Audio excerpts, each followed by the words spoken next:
अल्हम्दुलिल्लाह अल्हम्दुलिल्लाहि रब्बिल आलमीन वस्सलातु वस्सलामु अला सय्यिदिल अंबियाइ वल मुरसलीन व अला आलिहि व अस्हाबिहि व अहबाबिहि व अज़वाजिहि व ज़ुर्रिय्यातिहि अजमाइन। अम्मा बाद फ़अऊज़ु बिल्लाहि मिनश शैतानिर रजीम। बिस्मिल्लाहिर रहमानिर रहीम।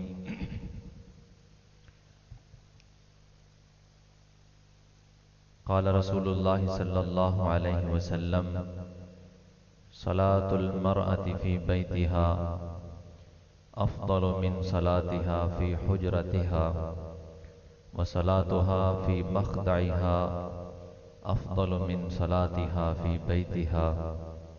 सदक़ रसूलुल्लाहि सल्लल्लाहु अलैहि वसल्लम।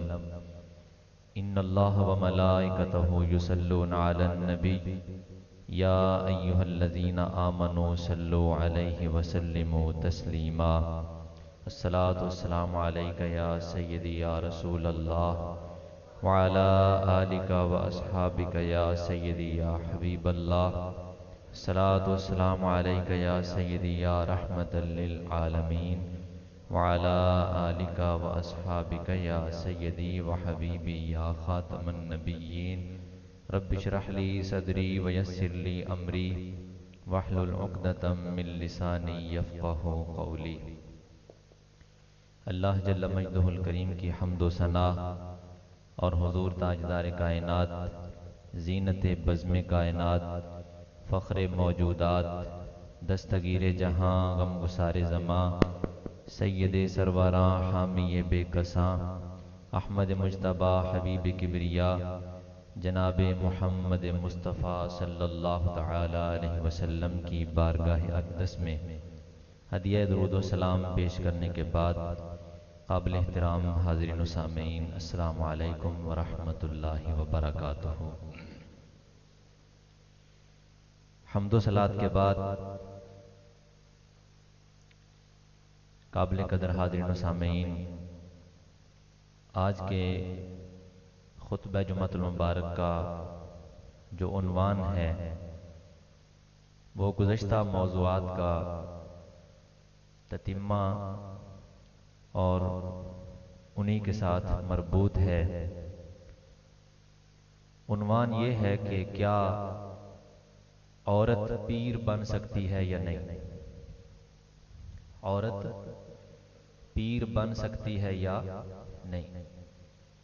जहां और बहुत सारे फितने इस वक्त रुए ज़मीन पर मारज़ वजूद में आए हुए हैं, उन तमाम फितनों में से एक फितना ये भी है कि बाज़ नाम नेहाद जो हला अपने आप को पीर फ़कीर कहलाने वाले और मसनदे बुजुर्गी पे मुतमक्किन होने वाले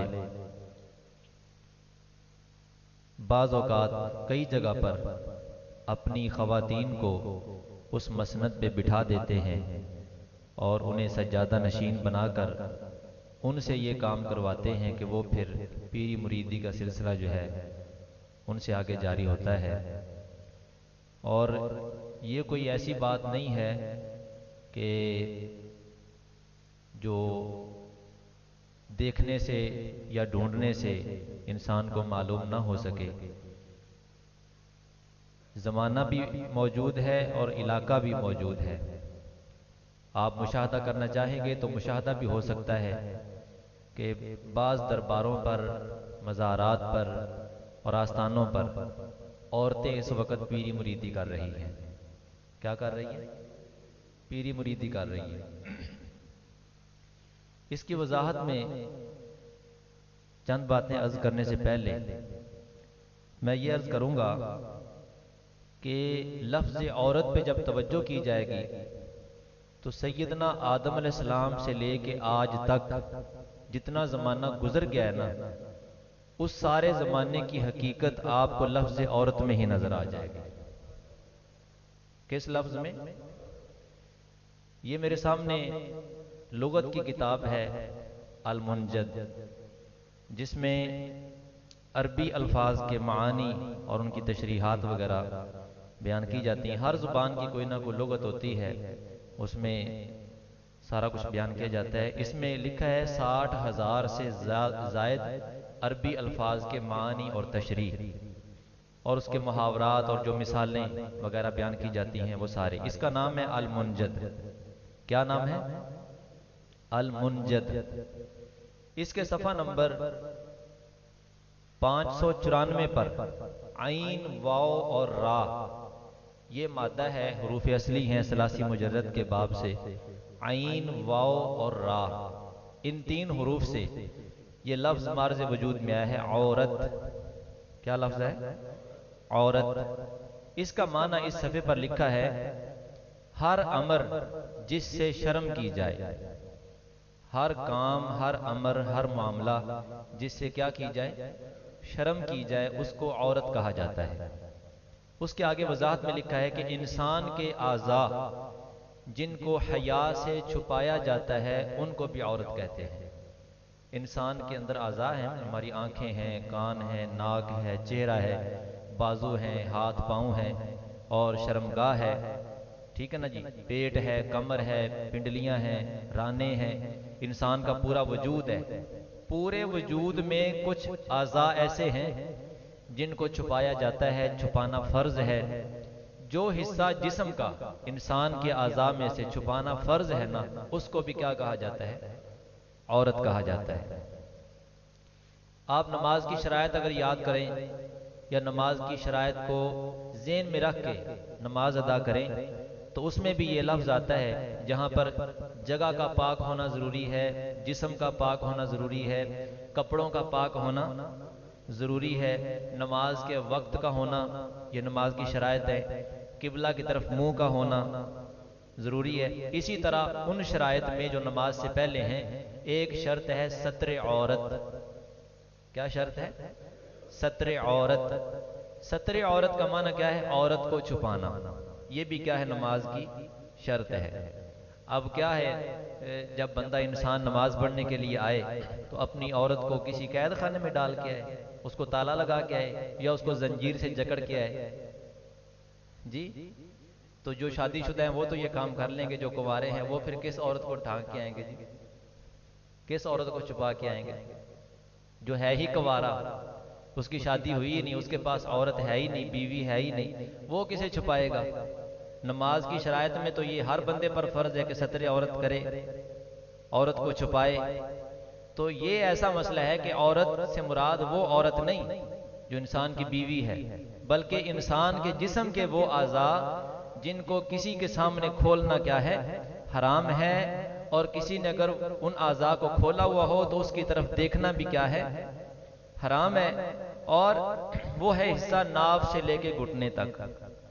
नाभ से घुटने तक मर्द का जो हिस्सा है आज़ा में से, उसको क्या कहा जाता है? औरत कहा जाता है। सतर का माना भी छुपाना ही होता है। सतर का माना भी क्या होता है? छुपाना। इसी वजह से अल्लाह पाक जल्ला शानहू का जो नाम मुबारक है सत्तार, उसका माना भी क्या है? छुपाने वाला। क्या छुपाता है अल्लाह पाक? इंसान के आज़ा को छुपाता है। क्या मतलब? उस पर पर्दा डाल देता है। अल्लाह ताला क्या करता है? पर्दा डालता है। जैसे मियाँ साहब रहमतुल्लाह अलैह फरमाते हैं ना, एक गुनाह मेरा माँ प्यो वेखे देवे देश नकाला, लख गुनाह मेरा मौला वेखे पर्दे पाउन वाला। जाके जरा बोलेंगे सुभान अल्लाह। अल्लाह पाक की नज़र में तो सारे ही है ना, कोई अमीर है, गरीब है, गुनाहगार है, नेकोकार है, बद किरदार है, फासिक है, फाजिर है, यहूदी, ईसाई, सिख, हिंदू, मुसलमान, जो भी है, जो जैसे किरदार का मालिक है, अल्लाह पाक तो सबको जानता है। लेकिन अल्लाह पाक क्या करता है? उसके ऐबों पर, गुनाहों पर क्या करता है? पर्दे डालता है। और ये पर्दे डालने की सिफत किस लफ्ज के साथ बयान की जाती है? सत्तार के साथ। अल्लाह ताला सत्तारुल उयूब है, ऐबों पर पर्दा डाल देता है। तो सत्तार से ही लफ्ज बना है। सत्तार लफ्ज बना है सतर से। किससे? सतर से। सतर का माना भी पर्दा हुआ। सतर का माना पर्दा हुआ। और सतर से ही फिर आगे एक लफ्ज बनता है मस्तूरात। क्या लफ्ज बनता है? मस्तूरात। ये भी किसको कहा जाता है? पर्देदार खातून को। जो औरत हो, खातून हो और वो पर्दे में पाबंद हो, उनके लिए अलहदा टिकट घर भी अलहदा होता है मस्तूरात के लिए, ठीक है, पर्ची लेने की जगह अस्पतालों में मस्तूरात के लिए, ठीक है ना। और मतलब है अलग अलग होता है। बैतुल खला अगर बने तो ये क्या लिखा होता है, ये मस्तूरात के लिए, ये मर्दों के लिए, और ये किसके लिए, मस्तूरात के लिए। औरतों के लिए चलो लिखा हो तो ठीक है, लेकिन पहले क्या लिखा होता था, मस्तूरात, क्योंकि सरकारी जुबान भी कौन सी थी, फारसी थी। पहले सरकारी दफातर में जो जुबान बोली जाती थी या इस्तेमाल की जाती थी वो कौन सी थी, फारसी जुबान थी। तो अब वो आहिस्ता आहिस्ता उसकी जगह अंग्रेजी ने ले ली है। तो मस्तूरात ये सतर से बना है। तो सतर औरत का माना क्या हुआ, औरत को छुपाना, यानी औरत का बजाते खुद माना क्या है, छुपाने वाली चीज। इसी वजह से इस्लाम ने औरत को जितने अलकाब अता फरमाए हैं उन सब के अंदर शर्म हया का माना मौजूद होगा। आप खातून कह लें, खातून का मतलब भी पर्देदार औरत है। मस्तूरात कह लें, उसका माना भी पर्देदार औरत है। और जो इंसान के नाव से लेके घुटने तक जगह है, इसको अगर अरबी जुबान के अंदर कहें तो ये भी औरत है, फारसी में ये भी इसी माने में है। और बल्कि एक और लफ्ज बोला जाता है शर्मगाह। क्या बोला जाता है, क्या कहते हैं इसको, नाव से लेके घुटने तक जो जगह है इसको क्या कहते हैं अपनी जुबान में हम, शर्मगाह। शर्मगाह किस जुबान का लफ्ज है, गाह माना जगह होता है फारसी जुबान में। गाह किसे कहते हैं, जगह को। जैसे चरागाह, क्या मतलब, चरने की जगह। इलाज गाह, इलाज की जगह, ठीक है ना जी। तो मतलब है जिस लफ्ज के साथ ये आता है गाह, उसका मतलब होता है जगह। तो शर्म गाह क्या मतलब, शर्म वाली ऐसी जगह जिसको खोलने से इंसान को शर्म आती है, इंसान को शर्म आती है। ये बात भी ज़हन में रखने कि जो इंसान होगा उसको ये जगह खोलने से क्या आएगी, शर्म आएगी। और जो इंसान के ओहदे से हट जाएगा और उसके अंदर इंसानियत नहीं रहेगी, उसको फिर खोलने से कोई शर्म वगैरह महसूस नहीं होगी। जिस बंदे की शर्म ही खत्म कर दी गई, हया जिसका खत्म कर दिया गया, वो फिर चाहे नंगा फिरे, चाहे उसको कपड़े डाल दिए जाएं, उसको कोई महसूस नहीं होता। उसके सामने नंगा होना या पर्देदार होना ये एक ही माने में होता है। इसीलिए वो माँ के सामने, बहन के सामने, बेटी के सामने, बीवी के सामने ऐसी हालत में भी आ जाता है जैसी हालत में आना इस्लाम ने पसंद, बोलो तो इस्लाम ने पसंद नहीं किया। बड़े अफसोस की बात है। तो मैं अर्ज कर रहा था, लफ्ज़ औरत का माना जब ये है कि छुपाने वाली चीज या छुपाने वाला काम या छुपाने वाली जगह, तो पीर बनने के लिए तो जाहिर होना जरूरी है। पीर बनने के लिए तो जाहिर होना जरूरी है। पीर ने तो हिदायत देनी है, रहनुमाई करनी है, तबलीग करनी है, लोगों के हुजूम में आना है और आमने सामने बैठना है, उनको वाज करना है, नसीहत करनी है। और भरे मजमे में आके पीर साहब अपने मुरीदों में बैठ जाएंगे, इसका मतलब यह है कि औरत ये काम सर अंजाम नहीं दे सकती, इसलिए कि औरत का तो माना ही छुपाने वाली चीज है, छुपाने वाली चीज है। तो जब वो छुपा के रखी जाएगी, छुपाना उसके लिए जरूरी है, फिर ही वो औरत है। और अगर उसे बाहर ले आएंगे, बेपर्दा कर देंगे, तो वो औरत ही नहीं रहेगी। जब वो औरत नहीं रहेगी तो फिर हम कैसे कहें कि औरत पीर बन सकती कि नहीं। पीर बनने के लिए मजमे के अंदर आना क्या है, जरूरी है। और आप गुज़श्ता तारीख पे नजर डालें, सैयदना आदम अलैहिस्सलाम से लेके प्यारे आका मौला सल्लल्लाहु अलैहि वसल्लम की जाते वाला सिफात तक जितने अंबिया तशरीफ लेके आए हैं, सब मर्द थे कि कोई औरत भी नबी बन के आई। सच्ची बताना, आपके नॉलेज में, आपके इल्म में कोई ऐसी बात मिलती है कि जिसमें आपको यह मालूम हो कि किसी इलाके में, किसी खित्ते में अंबिया की सफ में औरत भी शामिल है? कोई नबी औरत बन के आई? कोई औरत नबी बन के आई? कोई औरत नबी बन के नहीं आई, कोई नबी औरत बनकर नहीं आया। बल्कि अल्लाह पाक जल्ला शानहू ने कुफ्फार के एतराज के मुकाबले में जब उन्होंने कहा कि इंसान ही क्यों नबी बन के आ गया, कोई फरिश्ता नबी बन के आता, उठाइए 7वां पारा, अल्लाह पाक जल्ला शानहू ने वाज़ेह फरमाया कि कुफ्फार ये कहते हैं कि अल्लाह पाक ने मर्द को ही नबी क्यों बना दिया। हमें अगर हिदायत देनी थी तो इंसान की रहनुमाई के लिए, हिदायत के लिए फरिश्ते को अल्लाह पाक भेजता, वो नबी बन के आता, तो फिर हम उसकी बात तस्लीम करते। अब हमारे जैसा इंसान वो नबी बन के आ गया। अल्लाह करीम जल्ला शानहू ने फरमाया कि अगर जमीन पर बसने वाले फरिश्ते होते तो हम नबी भी फरिश्ता ही भेजते। जब जमीन पर बसने वाले इंसान है तो नबी भी इंसान ही आता है। फरमाया लौ जालनाहु मलकन लजालनाहु रजुलन वला लबसना अलैहिम मा यलबिसून। फरमाया कि अगर जमीन पर बसने वाले मर्द के बजाय फरिश्ते होते तो हम फरिश्ते को भी क्या बना के भेजते, मर्द बना के भेजते। फरिश्ता भी कौन सी शक्ल में आता, मर्द की शक्ल में आता, क्योंकि जमीन पर रहते कौन है, मर्द हैं। वला बसना अलैहिम मा यलबिसून। फरमाया उस फरिश्तों को हम लिबास भी वही पहनाते जो इंसान पहनते हैं, जो मर्द पहनते हैं। पता चला कि अल्लाह पाक जल्ल शानहू ने औरत की तो बात ही कोई नहीं की, बात तो मर्दों के और फरिश्तों की चल रही है। जब जमीन पर रहने वाले इंसान हैं, मर्द हैं, और उसमें जिमन में औरतें भी आती हैं, लेकिन नबी जो बन के आए हैं कोई औरत नबी बनकर नहीं आई, बल्कि सारे अंबिया कौन थे, मर्द थे। बोलो कौन थे, मर्द थे।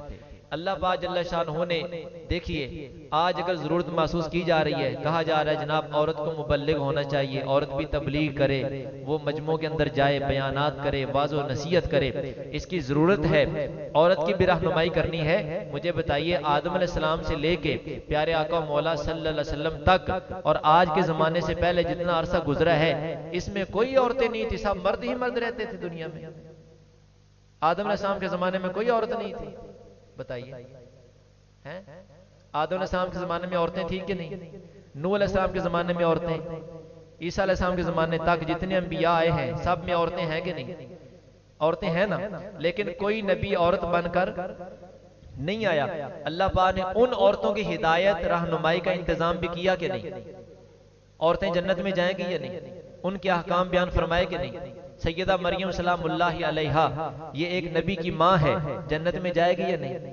सैयदा हाजरा सलामुल्लाहि अलैहा एक नबी की बीवी है, एक नबी की माँ है, जन्नत में जाएगी या नहीं? हमारी अम्मा जान सैयदा अम्मा हव्वा पाक सलामुल्लाहि अलैहा औरत है, आदम अलैहिस्सलाम की बाईं पसली से अल्लाह पाक जल्ल शानहू ने तख्लीक फरमाया, जन्नत में जाएंगी। उनकी नस्ल में सारी औरतें आई हैं। जितनी भी औरतें इससे पहले मुसलमान होकर दुनिया से पर्दा कर गई हैं, वो जन्नत में जाएंगे अगर उनका ईमान पे खात्मा हो गया है। उनका चाहे ताल्लुक अंबिया की माओं के साथ या अंबिया की बीवियों के साथ है या नहीं, लेकिन किसी नबी की उम्मत में अगर औरतें शामिल हैं तो वो जन्नत में जाएंगी। पता चला वो अगर जन्नत में जाएंगी तो उन्होंने वो काम किए ना जो जन्नत में जाने का सबब बनते हैं। और अल्लाह पाक जल्ल शानहू ने उन अहकाम का इल्म मर्दों के जरिए उन औरतों को जब अता फरमाया तो यही तरीका ऐसा है जिसमें औरत की इज्जत महफूज रह सकती है। लिहाजा अगर औरत की इस्लाह की बात है तो ये भी याद रखिए ये मर्द के जिम्मे है। किसके जिम्मे है? औरत की तरबियत किसके जिम्मे है? मर्द के जिम्मे है। औरत की तरबियत औरत के जिम्मे नहीं है। इस वजह से नहीं है कि औरत बजाते खुद नाकिसुल अक्ल होती है, नाकिसुल दीन होती है। प्यारे आका करीम सल्लल्लाहु अलैहि वसल्लम की बारगाह अक़दस मुनव्वर में सवाल किया गया कि या रसूल अल्लाह सल्लल्लाहु अलैहि वसल्लम हमारे दीन का नुकसान क्या है, हमारी अक्ल का नुकसान क्या है, यानी हमारे दीन की कमी हमारे अंदर कौन सी है और हमारी अक्ल की कमजोरी कौन सी है? हुजूर सय्यद आलम सल्लल्लाहु अलैहि वसल्लम ने इरशाद फरमाया तुम्हारे दीन का नुकसान यह है कि जब तुम माहवारी की हालत में हो, अय्याम हैज नापाकी के अय्याम तुम पे आ जाए, तुम्हें नमाज माफ होती है और मर्द को किसी हाल में भी नमाज माफ नहीं होती। और रोजे की हालत में अगर वो अय्याम आ जाए, अय्याम मखसूसा आ जाए, तो फिर औरत को रोजा रखने की इजाजत नहीं, बाद में कज़ा करना उसके लिए जरूरी है, लेकिन उस वक्त वो रोजा नहीं रख सकती। फरमाया ये उसके दीन का नुकसान है। और रही बात अकल की, फरमाया कुरान ने बयान किया है दो औरतों की गवाही एक मर्द के बराबर है। दो औरतों की गवाही एक मर्द के बराबर है। मुझे बताइए जो है ही नाकिसुल अक्ल, नाकिसुल दीन, वो अपनी ही इस्लाह कर ले तो बेहतर है कि किसी और के भी जिम्मे लगाई जाए, तो ये उसके लिए नुकसान नहीं होगा। अगर वो अपनी इस्लाह कर ले, अपने आप को ही संवार ले, तो ये भी उसके लिए बहुत बड़ा मुजाहदा है। चाहे जाए कि उसके जिम्मे औरों की इस्लाह रखी जाए कि वो औरों को जाके तबलीग करे और औरों की हिदायत का सबब बने, उसके अकल का नुकसान। और कितने मतलब ताज्जुब की बात है कि औरत को औरत की इस्लाह के लिए नहीं लगाया गया। यहां तमाशा यह है कि औरत के मुरीद मर्द हो रहे, औरत के मुरीद मर्द हो रहे जिस पर पूरा दीन नाफिज है, जिसको नमाज किसी हाल में माफ नहीं, रोजा किसी हाल में माफ नहीं है। हाँ, सफर की जो हालत है उसमें रुखसत है मर्द के लिए कि वो सफर की हालत में अगर मशक्कत है तो वो रोजा ना रखे, लेकिन फरमाया व अन तसूमू खैरुल लकुम, अगर सफर में भी इंसान रोजा रख ले तो ये उसके लिए बेहतरी की बात है। उसके लिए इजाजत नहीं है, रोजा छोड़ने की इजाजत नहीं है। ऐसे अहकाम बयान फरमाए। तो कितने अफसोस की बात है कि औरत के जिम्मे तो औरत की इस्लाह नहीं रखी गई। औरत तो औरत की पीर नहीं बन सकती, पेशवा, रहनुमा, मुक्तदा और कायद, लीडर नहीं बन सकती। औरत औरत की लीडर नहीं बन सकती। कितने अफसोस की बात है, मर्द उसे अपना लीडर बना ले और उसके हाथों में फिर हाथ देकर, कैसे हाथों में हाथ देकर, ये करीब ही जाए ना तो ये गाट वाला नहीं, गाट वाला जानते हैं, गाट वाला पार्क तो सारे ही जानते होंगे। गाट वाले के आगे है फखराबाद। क्या है? फखराबाद। वहां पर एक माई साहबा है। मैं वैसे उनकी बेअदबी कर रहा हूं क्योंकि वो अपने आप को माई साहबा कहलवाना पसंद नहीं करती, वो अपने आप को भाई साहब कहलवाना पसंद करती। जाग रहे हैं बाबा जी?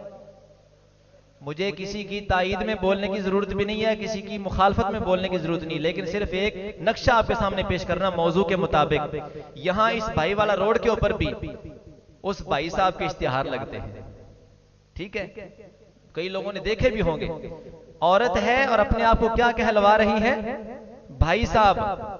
और पूरा बनाव सिंगार करके तस्वीरें बनवा के फ्लेक्सें तैयार करवाती है, इश्तिहारात बनवाती है, और एक दरबार की वो सज्जादा नशीन है।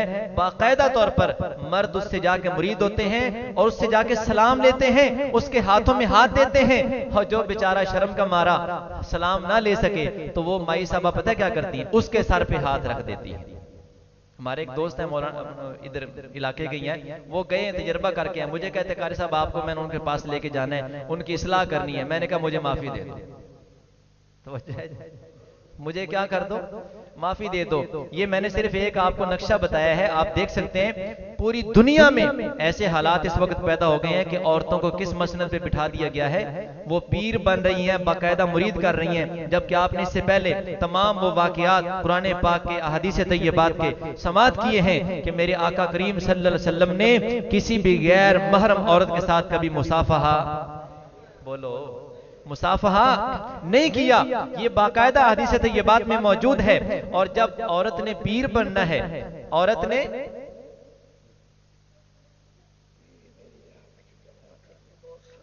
अल्लाह पाक शिफा दे इंशाअल्लाह। तो मैं अर्ज कर रहा था कि एक है पर्दे के हकाम और एक है बेपर्दगी। लफ्ज़ औरत का माना ही जब ये है कि वो छुपा के रखी जाने वाली चीज है, तो पीर बनने के लिए छुपना जरूरी नहीं है, वो तो मजमे में आना जरूरी है। लिहाजा इस्लाम की तालीमात के मुताबिक औरत पीर, बोलो, औरत पीर नहीं बन सकती, बल्कि जो इस तरह का मंजर पेश करे, पीर बन के आ जाए, मसनद सज्जादगी पे बैठ जाए और मर्दों को मुरीद करे और मर्द उससे जाके हाथ में हाथ दे के बैत हो जाए, वो बेपर्दगी का मुजाहरा है। इस पर मैं इसकी चीज के हराम होने पर चंद एक दलाइल आपके सामने अर्ज करता हूं, जरा मोहब्बत से बोलो सुभान अल्लाह। ये मेरे सामने हदीस पाक की किताब है मिशकातुल मसाबी, और इसमें रावी सैयदना अबू हुरैरा रज़ी अल्लाह तआला अन्हु, हदीस का नंबर है 3366, सफ़ा नंबर 315 पर यह हदीस पाक मौजूद है किताबुल क़िसास के अंदर। नबी पाक सल्लल्लाहु अलैहि वसल्लम ने इरशाद फरमाया, सिनफान मिन अहलिन नार लम अरहुमा, फरमाया दो किस्में जहन्नमियों की ऐसी हैं जो मैंने अभी तक देखी नहीं है, यानी वो मार्ज़े वजूद में आई नहीं। हुजूर अपने जमाने की बात कर रहे हैं। फरमाया कि वो अभी तक मैंने उन्हें देखा नहीं है, कि वो अभी तक आई नहीं, लेकिन दो किस्में ऐसी हैं जो जहन्नमियों की हैं, जन्नतियों की नहीं है। फरमाया माहुम सियातुन का अज़नाबिल बकरी यदरिबून बिहन्नास, फरमाया एक किस्म उनकी ये है कि उनके पास कोड़े हैं, चमड़े के कोड़े, और गाय की दुम की तरह यदरिबून बिहन्नास, वो उससे लोगों को मारते हैं। उससे क्या करते हैं? लोगों को, तवज्जो है, उनके पास गाय की दुम की तरह चमड़े के कोड़े हैं, वो उससे क्या करते हैं? लोगों को मारते हैं। उनका ताल्लुक किसके साथ है? जन्नती कौम के साथ नहीं, किसके साथ है? जहन्नमी कौम के साथ है। आपको पता है कौन सी कौम है? मैं नहीं कहता, मेरे पास एक किताब है इस्लाम में औरत का मकाम, मौलाना मुश्ताक अहमद साहब शेखुल हदीस, उनकी किताब है, उसमें उन्होंने लिखा है कि ये मुझे लगता है कि इससे मुराद पुलिस वाले हैं। तो जो है पुलिस वालों के पास क्या होता है? चमड़े के कोड़े, और फिर उससे मुसलमानों को मारते हैं कि नहीं, इंसानों को जा बजा जुल्म करते हैं, माज़अल्लाह अस्तगफिरुल्लाह। अगर तो है हक की ताईद में किसी मुजरिम को सजा देना मकसूद है तो उसके खिलाफ ये बात नहीं जाएगी, लेकिन जानबूझ के इंसानियत पे जुल्म करना, और इंसान जब देख ही ले कि बाजार में हजरत साहब आ रहे हैं तो रास्ता तब्दील कर जाए, ऐसा डर खौफ और दहशत उस इंसान की मर्द पे पड़ जाए, तो ऐसे लोगों को खुदा का खौफ करना चाहिए कि खामखा मुसलमानों को और इंसानों को तंग करते हैं। ये याद कर लें कि अगर वो जानबूझ के इंसानियत पे जुल्म करेंगे तो ये जहन्नमियों वाली निशानी उनके अंदर पाई जाती है, जन्नतियों वाली निशानी नहीं पाई जाती। और इसके अलावा भी, ये तो उन्होंने वैसे नाम लिखा है ना, नाम लिया है कि मेरे ख्याल के मुताबिक ये इन लोगों पर फिट आती बात, फरमाया कोई भी अगर दुर्रा लेके, कोड़ा लेके या डंडा लेके या बंदूक लेके इंसानियत पे जुल्म करेगा, नाजायज किसी भी इंसान को मारेगा, मुसलमान को बतौर खास, फरमाया वो जहन्नम में जाएगा, उसका जन्नत के साथ कोई ताल्लुक।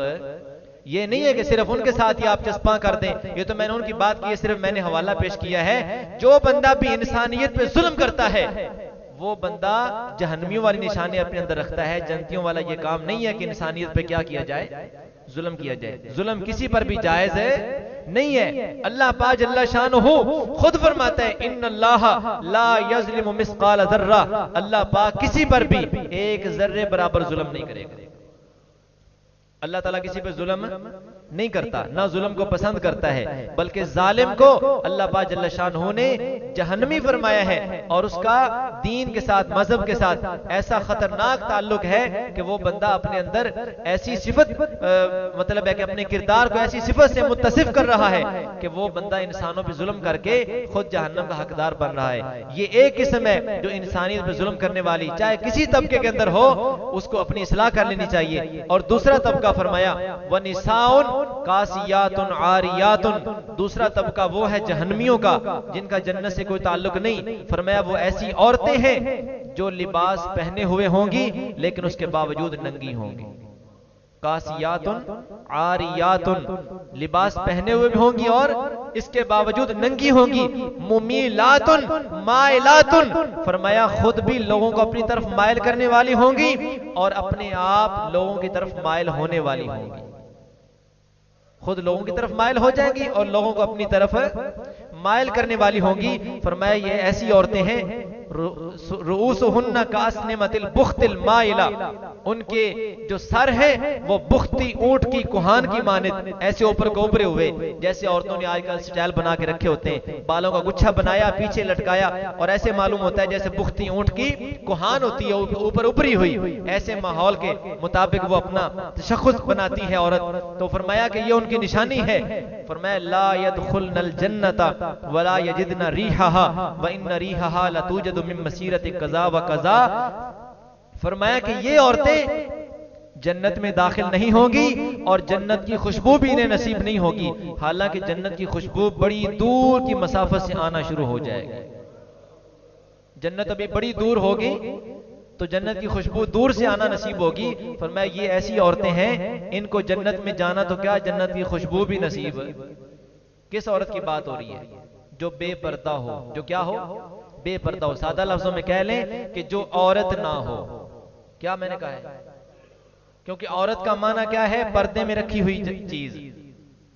औरत का माना क्या है, पर्दे में रखी हुई चीज। और जो बेपर्दा हो वो औरत ही नहीं, उसको जन्नत की नेमत तो क्या, जन्नत में दाखिला तो क्या, जन्नत की खुशबू भी नसीब नहीं होगी। ये एक हदीस पाक है। और दूसरी हदीस पाक मैं अर्ज करता हूं, ये मेरे सामने है अबू दाऊद शरीफ, इसके सफा नंबर 94 पर यह हदीस पाक मौजूद है। और इसके रावी हैं हजरत अब्दुल्लाह इब्न मसऊद रज़ी अल्लाह ताला अन्हु। तवज्जो है ना जी, जो जाग रहे हैं वो बोलेंगे सुभान अल्लाह। ये हदीस पाक का नंबर है 570। 570 नंबर हदीस पाक अबू दाऊद शरीफ पहली जिल्द में हुजूर सय्यद आलम सल्लल्लाहु अलैहि वसल्लम का इरशाद ग्रामी फरमाया सलातुल मरअति फी बैतिहा अफदलु मिन सलातिहा फी हुजरतिहा। फरमाया औरत की नमाज की बात हो रही है। औरत अगर घर के सहन में नमाज पढ़े, फरमाया एक है औरत अपने हुजरे में नमाज पढ़े, फरमाया हुजरे में नमाज पढ़ना सहन में नमाज पढ़ने से अफजल है। हुजरे में नमाज पढ़ना, छत वाले कमरे में नमाज पढ़ना, सहन में नमाज पढ़ने से क्या है, अफजल है। और वह सलातुहा फी मख्दइहा अफदलु मिन सलातिहा फी बैतिहा।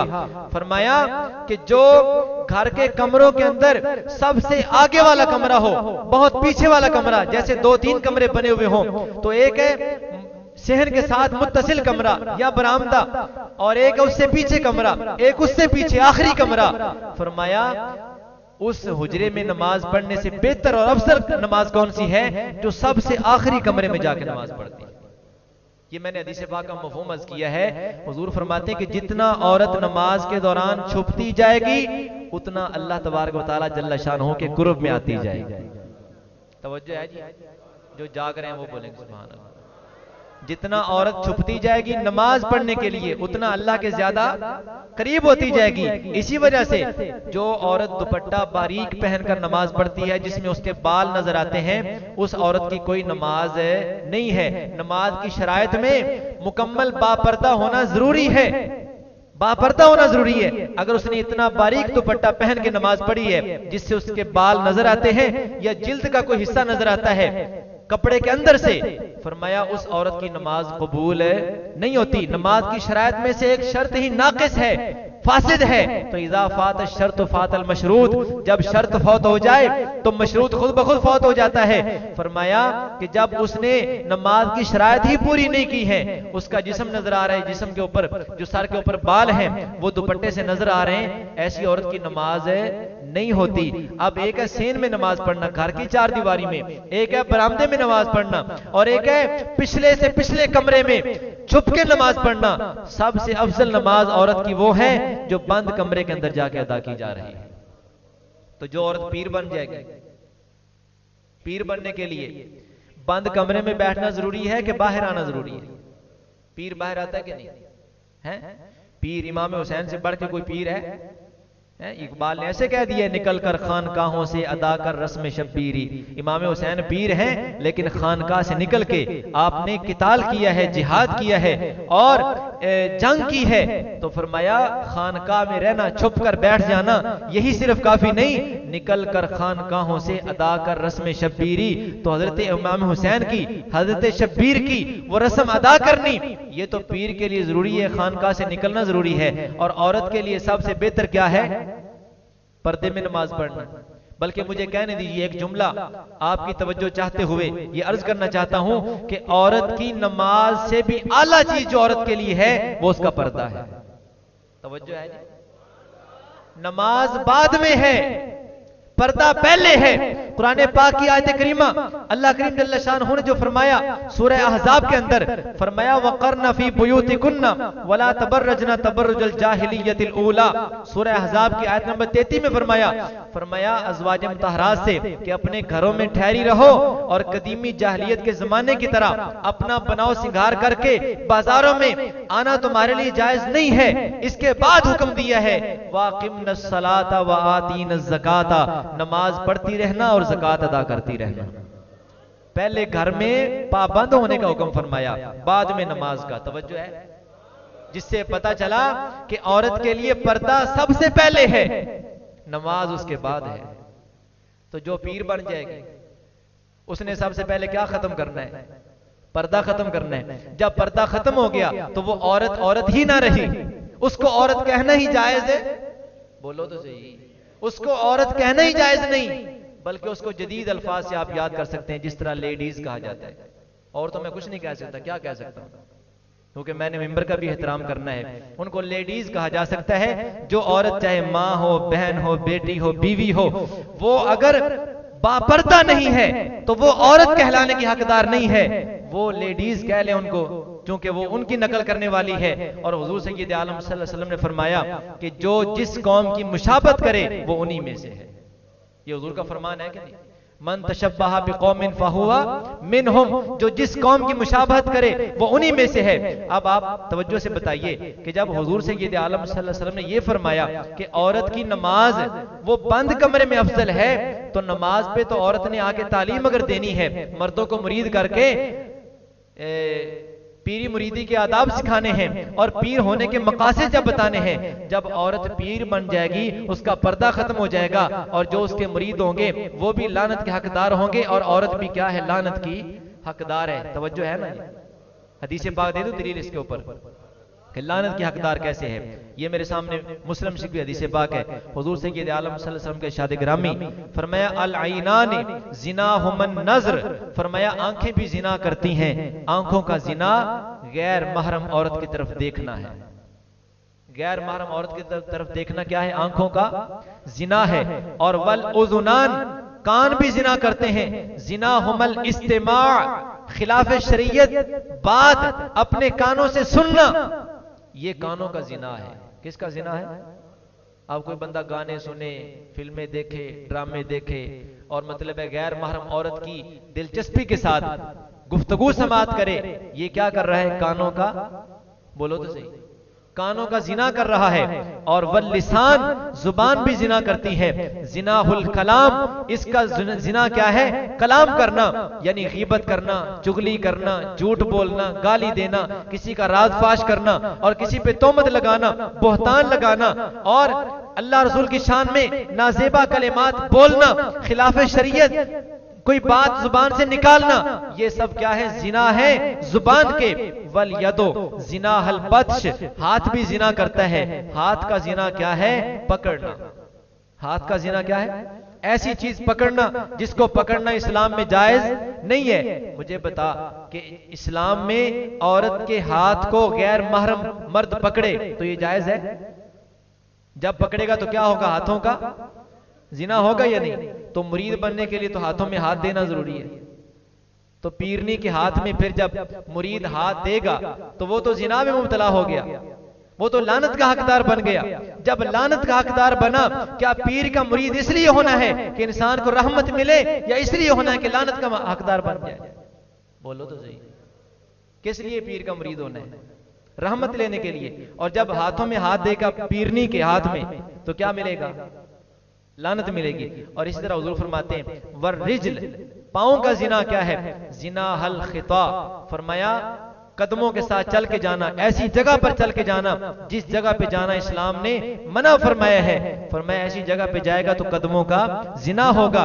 वल कल्ब यहवी व यतमन्ना, और जो दिल होता है, दिल का भी जिना है, ये झुक जाता है, तमन्ना करता है, इसके अंदर ख्वाहिश पैदा होती है। वयुसद्दिक़ु ज़ालिकल फर्ज वयुकज़्ज़िबुहु, फरमाया जो शर्मगाह है ये उस तमन्ना की, आरजू की तस्दीक करती है, ये तकज़ीब करती है। जिना का, बदकारी का, फहाशी पे हयाई का ख्याल दिल में पैदा होता है और जो शर्मगाह है ये उसकी तस्दीक या तकज़ीब करती है। अगर तो बंदा उस जिना में मुब्तला हो जाए, समझो उस ख्याल की तस्दीक हो गई। अगर उस ख्याल की वजह से बंदा बच जाए, अल्लाह का खौफ दिल में पैदा कर ले, तो फिर क्या होगा? तकज़ीब हो गई। फरमाया सारे आज़ा ही जिना करते हैं।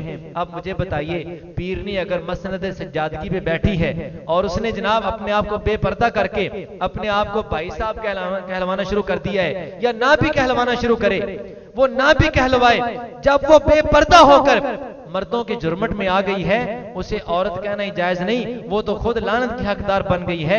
मेरे और आपके आका मौला सल्लल्लाहु अलैहि वसल्लम के इरशाद गिरामी है वला यखलुवन्ना रजुलन बिइमरातिन फइन्न शैतान सालिसुहुम।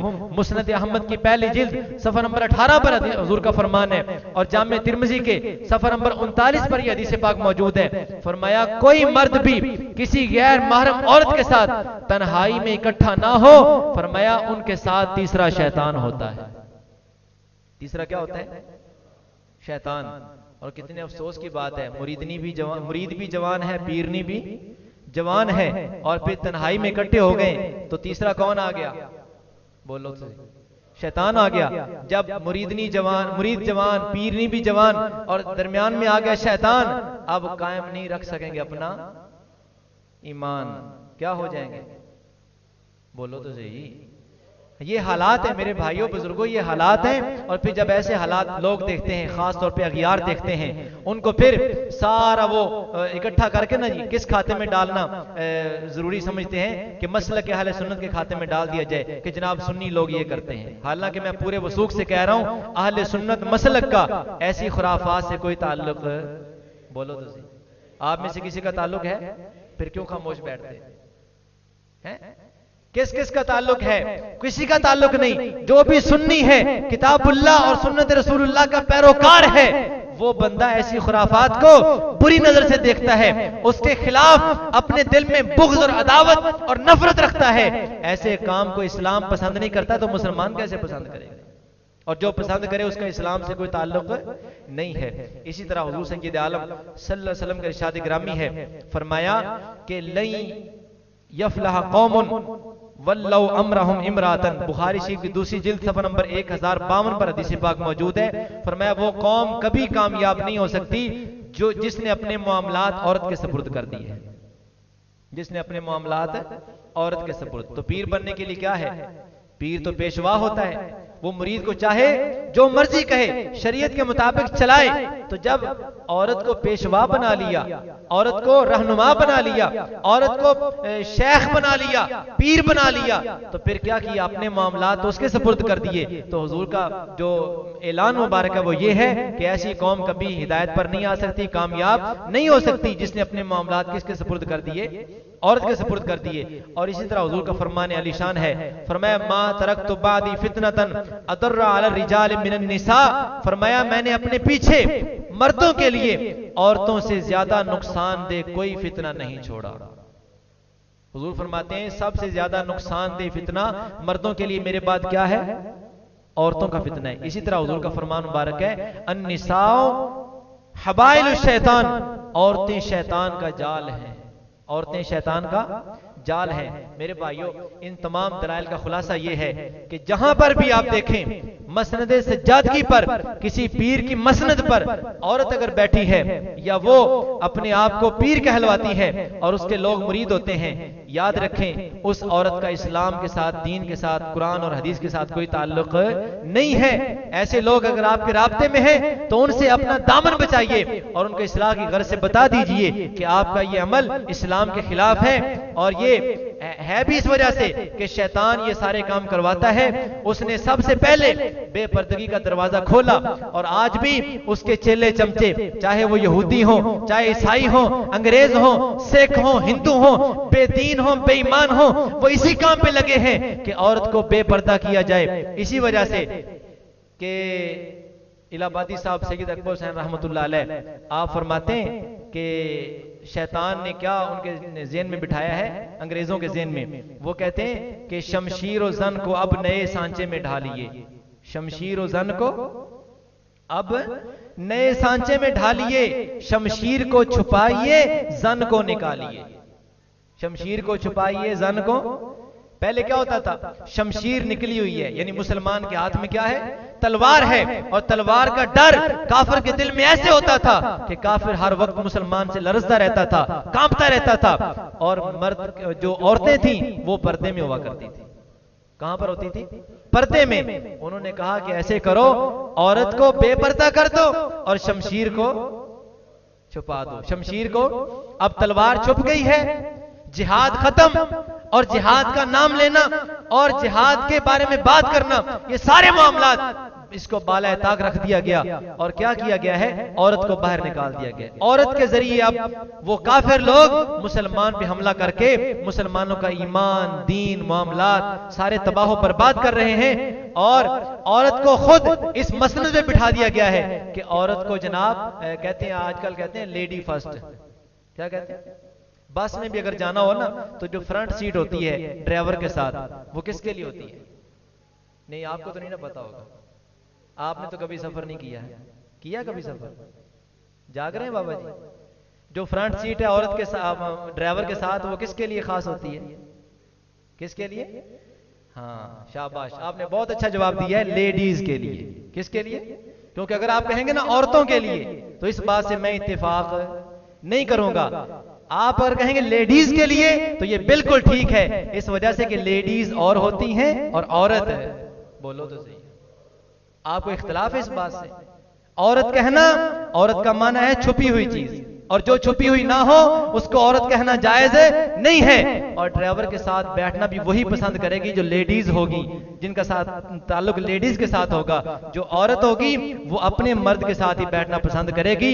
अगर गाड़ी निकलती है तो निकल जाए, वो कभी ड्राइवर के साथ कंधे के साथ कंधा मिला के बैठना पसंद नहीं करेगी। और जो पसंद कर ले, जदीद तालीम याफ्ता ऐसी मॉडर्न औरतें आपको बकसरत मिल जाएंगी, जिनकी तरफ इकबाल ने बड़े दर्द के साथ इशारा किया। इकबाल कहता है, जिस इल्म की तासीर से जन होती है नाजन। नहीं समझ आई? इल्म की तासीर होती है ना, इल्म की तासीर होती है। कहते हैं जिस इल्म की तासीर से जन होती है नाजन। नाजन का क्या मतलब है? जैसे मर्द अगर मर्द ना हो तो उसे क्या कहते हैं? ना मर्द। क्या कहते हैं? ना मर्द। और जन किसे कहते हैं? औरत को। जन होती है नाजन, यानी ना मर्द के माने में। जिस तरह ना मर्द नहीं होता और नाजन औरत नहीं है। क्या मतलब? औरत को तो छुपना चाहिए था, ये फ्रंट सीट पे आ गई है, बेपर्दा हो गई है और पीर बन गई है, पेशवा बन गई है, मुक्तदा बन गई, लीडर बन गई, कायद रहबर रहनुमा बन गई है। ऐसी मसनद पे अगर औरत आके बैठ गई है, याद रख, ये जिस इल्म की तासीर से यहां पे पहुंची है, उस इल्म को मैं नहीं कहता, मेरा कोई मकतबा फिक्र का मुसलमान नहीं कहता, इकबाल जैसा दानश्वर, मुफक्कर इस्लाम, मुसव्विर पाकिस्तान, जिसको अपने बेगाने सारे मानते, वो कहते हैं कि जिस इल्म ने इस मकाम पे औरत को पहुंचाया है कि वो औरत ही नहीं रही, फरमाया उस इल्म को हम मौत कहते हैं, इल्म नहीं कहते। मैं पूरा शेर पढ़ देता हूं, पढ़ो जरा। इकबाल कहता है जिस इल्म की तासीर से जन होती है नाजन, कहते हैं उसी इल्म को अरबाबे नजर मौत। कहते हैं उसी इल्म को अरबाबे नजर। अरबाबे नजर कौन होते हैं? जिनकी आंखें ठीक हों, जिनको खरे खोटे की पहचान हो, जिन्हें हकायक नजर आ रहे हो, जिन्हें अपना बेगाना मालूम हो रहा हो, वो अरबाबे नजर होते हैं। और जिनकी आंखें बड़ी बड़ी हो लेकिन नजर कुछ ना आए, उन्हें खरे खोटे की पहचान ही ना हो, वो चाहे आंखें बड़ी बड़ी हो, चश्मा और ऐनक बड़ी बड़ी लगा के रखी हो, फरमाया वो उनका ताल्लुक अरबाबे नजर के साथ नहीं है, बल्कि वो अंधे हैं, उनको कुछ भी नजर नहीं आता। और वो ऐसे लोग हैं कि अन्ने नू बाजार फिराया ते सारा सैर कराया, जद पुछया ते एहो ही कहंदा मैनू कुछ नहीं नजरी आया। बाद में जुमा पढ़ने के बाद कोई बंदा कहे मौलवी साहब ने पता नहीं औरतों के साथ क्या वैर बना के रखा हुआ है। औरतों ने ज़ाहिर है फैक्ट्री में भी जाना होता है, दफ्तर में भी जाना होता है, कॉलेज में भी जाना होता है, यूनिवर्सिटी में भी जाना होता है, उसने नर्स भी बनना है, क्योंकि कोई अगर औरत बीमार हो जाती है तो औरत ने इलाज करना है, ये हमारे लिए आसान है। मैं कहता हूं जाग रहे बाबा जी, औरत बीमार हो जाए तो कहे जनाब नर्स बनना जरूरी है, इसलिए कि हमारी बीमार औरत का वो नर्स औरत इलाज करेगी। मुझे बता, सच्चे दिल से बता, जरा सोच के बता कि अपनी बीमार औरत का इतना ख्याल करता है कि इसको गैर महरम मर्द हाथ ना लगाए, डॉक्टर हाथ ना लगाए, इसलिए कहता है नर्स बनाना जरूरी है। जब बीमार का इतना ख्याल है कि इसको गैर बंदा हाथ ना लगाए, उसके लिए नर्स की जरूरत है, तो नर्स भी तो औरत है कि नहीं? बोल तो सही है। नर्स कोई प्लास्टिक है? नर्स कोई लोहा है? नर्स कोई पत्थर है? वो भी तो किसी की बेटी है, किसी की मां है, किसी की बहन है और किसी की बीवी है। मुझे बता, बीमार औरत का तो इतना ख्याल है, तंदुरुस्त का कोई ख्याल नहीं। जाग रहे हैं ओ बाबा जी, जाग रहे हैं? कहां औरत पहुंची है आज? कहते जनाब मौलवी साहब ने ऐसे बात कर दी है, हालात इस कदर आज बन गए कि औरत जब तक शाना बशाना नहीं चलेगी तरक्की नहीं होगी। शाना बशाना चल भी रही है, खानदानों के खानदान फिर भी भूखे मर रहे हैं। जा अपने बाप दादा को देख, पिछली तारीख पे नजर डाल, तुझे नजर आएगा कि एक घर में मर्द कमाने वाला है, 50 अफराद उसके मातात खाने वाले हैं, फिर भी रिज़्क वाफर मौजूद है। और आज शाना बशाना चला के हर औरत को दफ्तर में, कॉलेज में, क्लब में, बाजार में, फैक्ट्री में धक्के खाने पे मुसलमान ने मजबूर किया है, लेकिन फिर भी कहता है पूरी नहीं पड़ती। ये हालात है कि नहीं आज? मुझे बता, इस्लाम के मुताबिक चलते थे हमारे बाप दादा, औरतों को पर्दे में रखा, खुद कमा के उनको खिलाते थे, इसलिए कि इस्लाम ने मर्द पर जिम्मेदारी आयद की है कि इसका औरत का खर्चा मर्द के जिम्मे है, औरत के जिम्मे मर्द का खर्चा, बोलो तो सही, औरत के जिम्मे मर्द का खर्चा नहीं। तो मेरे भाइयों, चाहे दुनियावी मामलात हो, चाहे दीनी हो, चाहे मजहबी हो, चाहे रूहानी हो, किसी मामले में औरत को जहां इस्लाम ने रखा है वहां रखोगे तो फलाह पाओगे, अगर इस्लाम के खिलाफ चलोगे तो याद रखें कभी कामयाबी हासिल नहीं हो सकती। अल्लाह पाक जल्ल शान हो हमें हकायक से बाखबर रहने की तौफीक मरहमत फरमाए। आमीन व मा अलैया इल्लल बलाग।